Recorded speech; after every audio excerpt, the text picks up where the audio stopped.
ఓవి Ramana sir. గారు direct గా అప్పటి టిటిడి చైర్మన్ గా ఎవరైతే ఉన్నారో భూమన కరుణాకర్ రెడ్డి గారిని డైరెక్ట్ గానే ఆయన టార్గెట్ చేస్తూ మాట్లాడడం జరిగింది.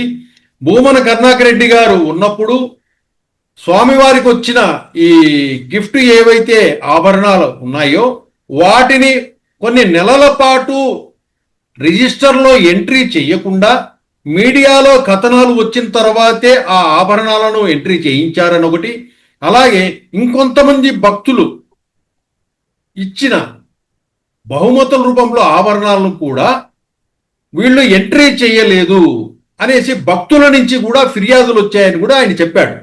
ఇదంతా అటు ఉంచితే కరుణాకర్ రెడ్డి గారు దానికి సంబంధించిన సమాధానం ఏది ఇప్పటి వరకు వచ్చిన వాటి మీద కూడా ఆయన ఏం క్లారిఫికేషన్ ఇవ్వలేదు.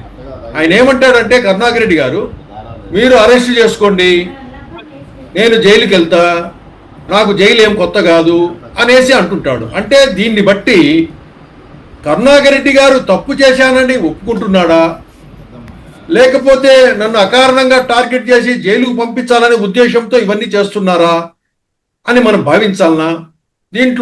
దీన్ని ఏ విధంగా చూస్తాం మీరు? సార్, హిందువులకి సంబంధించి పరమ పవిత్రమైన విషయంతో ముడిపడి ఉన్న అంశం ఇది. అదే మీరు ముస్లిం సమాజంలో గాని క్రిస్టియన్ సమాజంలో గాని ఏదైనా ఎక్కడైనా ఆరోపణలు వస్తే గుమ్మనంగా ఎంక్వైరీ జరుగుతుంది, న్యాయ విచారణ జరగాల్సిందే. ఏ సంస్థకు సంబంధించి ఎవరు తప్పు చేసినా, ఏ మతానికి సంబంధించిన విశ్వాసాన్ని దెబ్బతీయకుండా ఆ విశ్వాసాన్ని కాపాడుతూ ఎక్కడ ఏ తప్పు జరిగితే ఆ తప్పు చేసిన వాళ్ళని ఎట్టి పరిస్థితుల్లో స్పేర్ చేయకూడదు.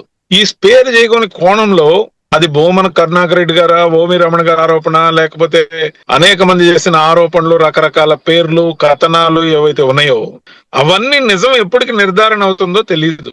నిజం నిద్ర లేచేలోగా ఈ అపవాదులన్నింటినీ శ్రీవారు గాని శ్రీవారి భక్తులు గాని ఎందుకు భరించాలంటాను నేను.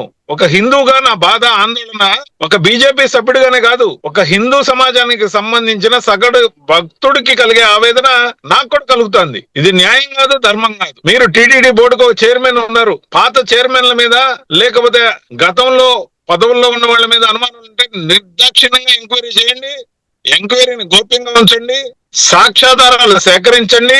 తప్పు చేసినట్టు మీకు ఖచ్చితమైన ఆధారాలు దొరికితే కోర్టుకు సబ్మిట్ చేయండి, వాళ్ళని అరెస్ట్ చేయండి, వాళ్ళకి సరైన పనిష్మెంట్లు ఇవ్వండి. కానీ నిజాలు నిర్ధారణ కాకముందు ఒకరొచ్చి ప్రెస్ మీటు, ఒకరొచ్చి ఆరోపణ, ఒకరొచ్చి మళ్ళా కౌంటర్ ప్రెస్ మీటు, వీళ్ళందరూ హిందువుల మనోభావాలతో ఎందుకు ఆడుకుంటారు సార్?